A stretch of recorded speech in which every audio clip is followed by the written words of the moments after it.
situation, and to prepare a report to the Council, recommending when and how the news should eventually be announced. Now, if any of you would like to give me your views and opinions, in private if you like, I'd be only too happy to include them in my report. Well, I think that's about it. Any questions? Dr. Floyd, have you any idea how much longer this cover story will have to be maintained? I don't know, Bill. I suppose it'll be maintained as long as deemed necessary by the Council. And of course, there must be adequate time for a full study to be made of the situation before any thought can be given to making a public announcement. Oh yes, as some of you already know, the Council has requested that formal security oaths be obtained in writing from everyone who has any knowledge of this event. Are there any more questions?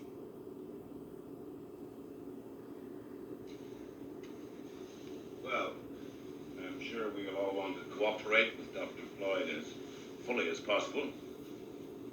As there seems to be no more questions, I think we ought to get on with the briefing. Thank you, Dr. Floyd. Thank you.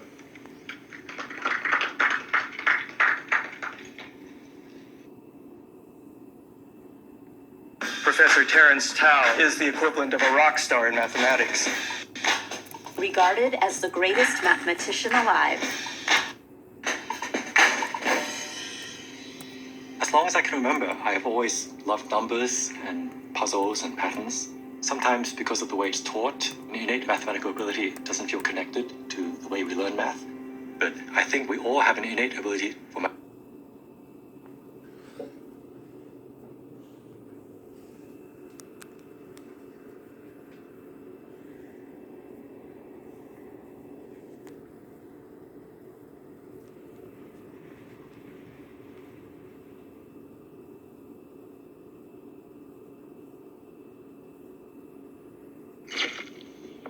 By now, unless you've been stranded on a deserted island, you know the story of the Oceanic 6. Based on the location of the wreckage, our best estimate of the crash site is here.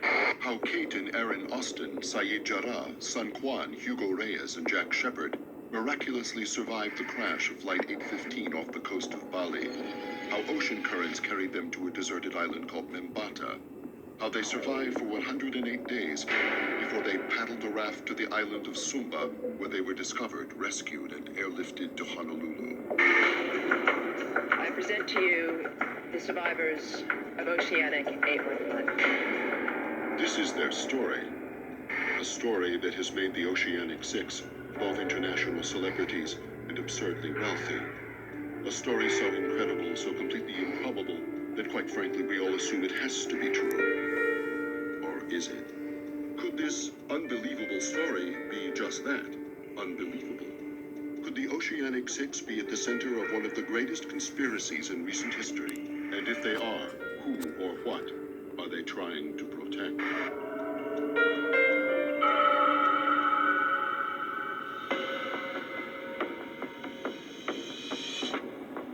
Let's start by looking at their official story. 8 adults survived what was, at best, the attempted emergency landing of a Boeing 777 in open water, a fact most of us take at face value. But in December 2002, Global Economy magazine reported that in the entire history of aviation, the number of wide-bodied jets that have made successful landings on water is 0. Bill Walduck is a professor of safety science at Embry-Riddle Aeronautical University and the world's leading authority on aircraft crashes. And typically, if you have a high angle impact, usually from some form of loss of control of the airplane, for whatever reason, the water itself becomes incompressible. It's as solid as concrete.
concrete if you hit it at the right angle at the right velocities. So what it's going to tend to do is shatter the structure of the airplane. So literally, you may have thousands and millions of pieces. The only comparable water landing in recent history is that of Valet Air Flight 101, which crashed in the Atlantic while attempting to land at Keflavik International Airport. The force was so great on impact that more than 2 million pieces of debris were salvaged from the wreckage site. All but one of the bodies was so disfigured that they had to be identified.